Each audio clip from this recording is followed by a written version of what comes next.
नमस्कार, स्वागत आहे तुमचं आजच्या व्हिडिओमध्ये। एका संख्येच्या बेरजेतून तिची बेरीज वजा केली जाते। हाती आलेल्या संख्येला नेहमीच विभाजित करता येते म्हणजे भाग जातो। तर आपण 45 संख्येला या संख्येतील अंकांची बेरीज 45 मधून वजा केले तर वजाबाकी 36 येते। 36 ला 9 ने भाग जातो आणि 2 ने पण भाग जातो। 5 आणि 8 ने भाग जात नाही।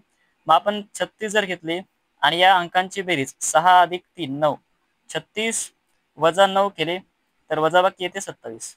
म्हणजे 27 ला 2 ने भाग जात नाही परंतु 9 ने भाग जातो।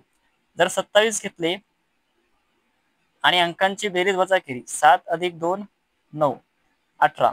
आता 18 ला 9 ने भाग जातो आणि 2 ने पण भाग जातो। जर आपण 75 घेतले, 75 मधून 7 अधिक 5 12 वजा केले तर वजाबाकी येते 63। म्हणजे 63 ला आता 2 ने भाग जात नाही परंतु 9 ने भाग जातो।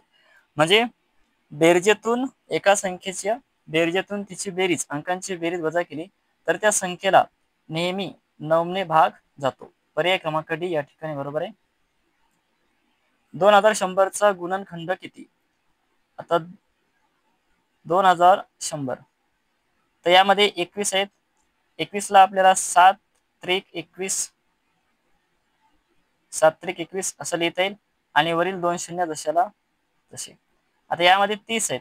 30 ला आपण 7 गुणिला 30 म्हणजे 2 गुणिला 15 असं लिहिता येईल। 2 गुणिला 15 ठीक आहे। वरील शून्य जशाला तसा।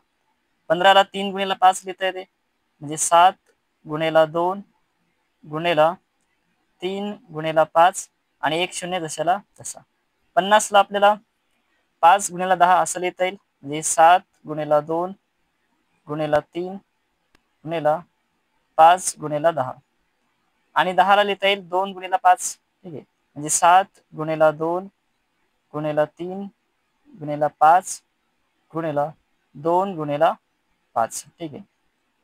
आता या ठिकाणी 5 2 वेळा आहेत, 2 2 वेळा आहेत, हे 5 2 वेळा, 2 2 वेळा, 3 आणि 7 3 आणि 7 पर्याय क्रमांक सी। बघूया तिसरं गणित। 1/13 गुणिला आता आपल्याला चौकट अगोदर सोडून घ्यायची तर 7 अधिक 2 गुणिला 5 10 आणि 10 गुणिला 11 110 अधिक 13 गुणिला 2 26 तर 1/13 गुणिला 7 आणि 10 117